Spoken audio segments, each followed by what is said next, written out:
Hello friends. आज हम लोग बात करने वाले हैं आपके गुलमोहर बुक के अगले चैप्टर के बारे में। इसका टाइटल है विंटर ओक और इसे लिखा है यूरी नागिबिन ने। ये एक रशियन राइटर है जो शॉर्ट स्टोरीज, न्यूज़पेपर आर्टिकल्स और नॉवेल्स लिखा करते थे। ये स्क्रीन प्लेस लिखने के लिए ज़्यादा फेमस थे। ये ज़्यादातर युद्ध, बचपन की यादें और रशियन हिस्ट्री के बारे में लिखा करते थे। विंटर ओक भी एक शॉर्ट स्टोरी है जिसमें प्रकृति की खूबसूरती को बहुत ही डिटेल्ड वे में दर्शाने की कोशिश की गई है। इसके लिए इस कहानी में एक बच्चे और उसकी टीचर की मदद ली गई है। आप लोग सबसे पहले मुझे एक बात बताइए, क्या आपके क्लास में भी कोई ऐसा बच्चा है जो हमेशा लेट आता है? क्या आपने कभी जानने की कोशिश की कि वो लेट क्यों आता है? या आप खुद कभी कहीं लेट गए हो किसी भी रीज़न से? रीज़न जो भी हो, कमेंट करके मुझे बताइएगा ज़रूर। ऐसा मैं इसलिए पूछ रही हूँ क्योंकि इस कहानी में भी एक ऐसे बच्चे का किरदार है जो हमेशा अपनी क्लास में लेट आता था। हम इस कहानी में उस बच्चे के लेट आने के रीज़न को जानेंगे। सबसे पहले बात कर लेते हैं इसके मेन कैरेक्टर्स के बारे में। इसमें दो मेन कैरेक्टर्स हैं। पहली है अन्ना वासिल्येवना, ये एक स्कूल में टीचर है, और दूसरे है सवुस्किन जो अन्ना वासिल्येवना की कक्षा का एक छात्र है और हमेशा लेट आता था। तो आइए शुरू करते हैं इसे। अन्ना वासिल्येवना ने अपने कॉलेज की पढ़ाई ख़त्म की और उवारोवका के एक स्कूल में पढ़ाना शुरू कर दिया। उवारोवका एक विलेज का नाम है।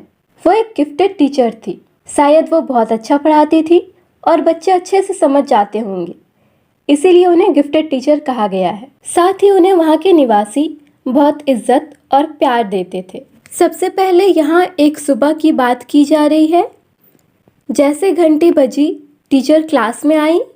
बच्चों ने एक साथ एक सुर में उनका स्वागत किया और अपनी अपनी सीट पर बैठ गए। ये टीचर अन्ना वासिल्येवना ही थी।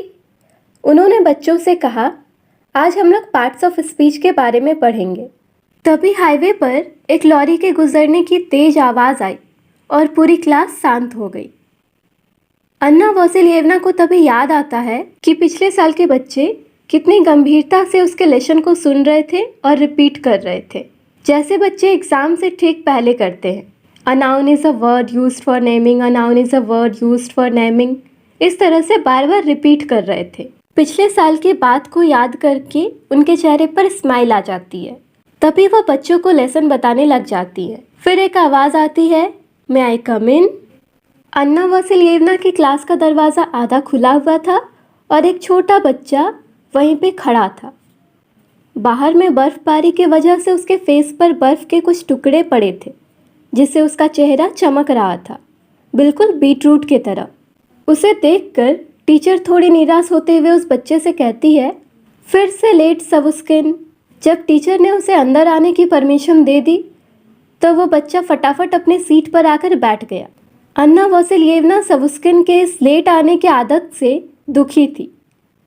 उसके लेट आने के कारण अच्छा खासा चल रहा क्लास डिस्टर्ब हो गया। तभी टीचर को याद आता है कि ज्योग्राफी के टीचर ने भी सवुस्किन के लेट आने की आदत की शिकायत की थी।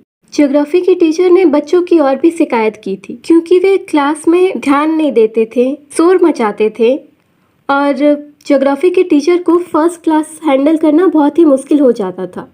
इसलिए अन्ना वासिल्येवना ने उनके साथ अपनी क्लास की अदला बदली कर ली। अन्ना वासिल्येवना सवुस्किन के लेट आने के कारण थोड़ी झुंझला गई थी, लेकिन फिर भी उन्होंने लेसन को आगे कंटिन्यू किया। जब उनका लेसन ख़त्म हो गया तो उन्होंने बच्चों से कहा, क्लियर? तो बच्चे एक साथ बोल पड़े, क्लियर क्लियर। तो टीचर ने फिर कहा, ओके, अब आप लोग मुझे कुछ एग्जाम्पल्स बताइए। कुछ देर के लिए क्लास शांत रही, लेकिन तभी एक धीमी सी आवाज़ आती है, कैट। अन्ना वासिल्येवना कहती है, तुमने सही कहा। एक आंसर के बाद शांति खत्म हुई और एक के बाद एक आंसर्स मिलने लगे। विंडो, टेबल, हाउस, रोड और भी ऐसे कई सारे आंसर मिलने लगे। अन्ना वासिल्येवना बार बार करेक्ट करेक्ट रिपीट कर रही थी क्योंकि सारे आंसर सही मिल रहे थे।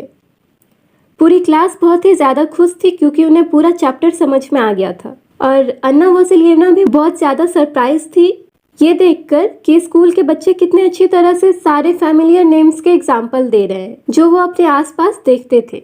कुछ देर तक विल, ट्रैक्टर, वेल यही सब आंसर आते रहे। तभी अचानक ऐसा लगा जैसे सवुस्किन सपने से उठा हो और पूरी एक्साइटमेंट में उसने कहा विंटर ओक। ये सुनकर सारे बच्चे एक साथ हंस पड़े। फिर अन्ना वासिलिएवना ने अपने हाथ को डेस्क पे पटका और बच्चों को शांत कराया। सारे बच्चों की हंसी को इग्नोर करता हुआ सवुस्किन फिर से दोहराता है विंटर ओक। ऐसा लग रहा था जैसे ये वर्ड उसकी दिल की गहराई से निकल रहे हों, जैसे ये कोई बहुत बड़ा सीक्रेट हो और वो अब इसे अपने मन में और नहीं रख सकता। अन्ना वासिलिएवना उसके एक्साइटमेंट को नहीं समझ पा रही थी। फिर भी उन्होंने उससे पूछा विंटर क्यों, सिंपली ओक क्यों नहीं? इस पर सवुस्किन ने जवाब दिया सिंपली ओक कुछ भी नहीं है, विंटर ओक रियल नाउन है। अन्ना वासिलिएवना फिर सवुस्किन से कहती है अपने सीट पे बैठ जाओ, देखो लेट आने से क्या होता है। ओक एक नाउन है लेकिन इस केस में विंटर क्या है इसके बारे में अब तक हम लोगों ने नहीं पढ़ा है। लॉन्ग ब्रेक के टाइम पे तुम कॉमन रूम में आ जाना। सवुस्किन बैठ गया और वो अपनी ही सोच में स्माइल करने लगा। वो बिल्कुल भी अपसेट नहीं था कि टीचर ने उसे डांटा। अन्ना वासिलिएवना अपने आप में ये सोच रही थी कि बहुत डिफ़िकल्ट लड़का है ये। थोड़ी देर के बाद ब्रेक के समय सवुस्किन कॉमन रूम में जाता है। वहाँ पर उसकी टीचर अन्ना वासिलिएवना उससे पूछती है अब मुझे सच सच बताओ कि तुम लेट क्यों आते हो? इस पर सवुस्किन ने कहा मुझे नहीं पता, मैं तो 1 घंटे पहले ही घर से निकल जाता हूँ स्कूल के लिए। अन्ना वासिलिएवना फिर सोचती है कि एक बच्चे से सच निकलवाना कितना कठिन काम है। बहुत सारे बच्चे तो सवुस्किन से भी दूर दूर रहते हैं लेकिन उन्हें भी 1 घंटा नहीं लगता स्कूल आने में। फिर अन्ना वासिलिएवना गुस्साते हुए सवुस्किन से कहती है तुम्हें शर्म नहीं आती झूठ बोलते हुए? तुम्हारे घर से हाईवे से होते हुए स्कूल आने में 15 मिनट भी नहीं लगते। अगर तुम स्ट्रेट रोड लो भी तब भी आधे घंटे से ज़्यादा वक्त नहीं लगेगा।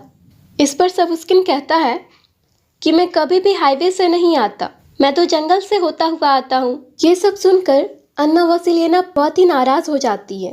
वो कुछ देर के लिए साइलेंट रहती हैं ताकि सवुस्किन अपनी गलती मान ले और उन्हें सच सच बता दे कि वो अपना ज़्यादातर समय खेलने में बिता देता है, इसीलिए उसे आने में देर हो जाती है। लेकिन ऐसा नहीं हुआ। फिर कुछ देर के बाद अन्ना वासिलिएवना सवुस्किन से कहती है कि मुझे तुम्हारे पेरेंट्स से बात करनी है इस बारे में। ये सुनकर सवुस्किन अन्ना वासिलिएवना से कहता है कि मेरी तो बस माँ ही है, मेरी माँ तो दोपहर में 3 बजे ही अपने काम के लिए निकल जाती हैं। सवुस्किन की बात सुनकर अन्ना वासिलिएवना को बहुत बुरा लग रहा था। वो ये सोच रही थी कि एक अकेली माँ के लिए 4 बच्चों को पालना कितना कठिन काम है। वो शायद इनका अच्छे से ख्याल रखती होंगी, लेकिन फिर भी अन्ना वासिलिएवना एक बार उनसे मिलना चाहती थी। फिर अन्ना वासिलिएवना सवुस्किन से कहती है ठीक है, तो आज तुम मुझे अपने साथ अपने घर ले चलना, आज क्लास के बाद। फिर स्कूल में छुट्टी के बाद सवुस्किन अन्ना वासिलिएवना को अपने साथ ले जाता है। जैसे ही उन्होंने जंगल में कदम रखा ऐसा लग रहा था जैसे बर्फ से लदे हुए पेड़ की टहनियाँ उनका स्वागत कर रहे हों। वे किसी शांत और एकदम खूबसूरत से साम्राज्य में आ गए हों। बर्फ की वजह से पूरा जंगल सफ़ेद लग रहा था। मैकपीस और क्रो दोनों एक तरह के पंछी हैं। ये दोनों ही वहाँ पे आसपास में टहनियों पे चहक रहे थे, एक पेड़ से दूसरे पेड़ पर कूद रहे थे और चोंच मारकर बर्फ को टहनियों से गिरा रहे थे। उनका रास्ता एक नदी के किनारे से होता हुआ जाता था। वे उस नदी के सारे ट्विस्ट और टर्न को फॉलो कर रहे थे। जंगल का नज़ारा बहुत ही खूबसूरत था। जब सवुस्किन ने देखा कि अन्ना वासिलिएवना इन सारे रास्तों में बहुत ही इंटरेस्ट दिखा रही हैं, तो सवुस्किन ने अन्ना वासिलिएवना से कहा यहाँ पे एल्क भी रहते हैं। एल्क एक तरह की हिरन की प्रजाति ही है जिनके फर ब्राउन रेड कलर के होते हैं और इनके सींग काफ़ी लंबे लंबे होते हैं। सवुस्किन ने उनसे ये बात ऐसे कही जैसे वो अपने किसी पुराने फ्रेंड से बात कर रहा हो। फिर वो उनसे कहता है आपको इनसे डरने की कोई ज़रूरत नहीं है, ये बहुत ही शांत जानवर होते हैं और इनको कंट्रोल करना भी बहुत आसान होता है। अन्ना वोसिलिएना सबुस्किन से पूछती है, क्या तुमने कभी किसी एल्क को सामने से देखा है? तो इस पे सबुस्किन कहता है, रियल में? नहीं, मैंने नहीं देखा है, लेकिन मैंने उसके डंग को देखा है, मतलब उसके गोबर को देखा है। चलते चलते फिर वे नदी के किनारे आ जाते हैं।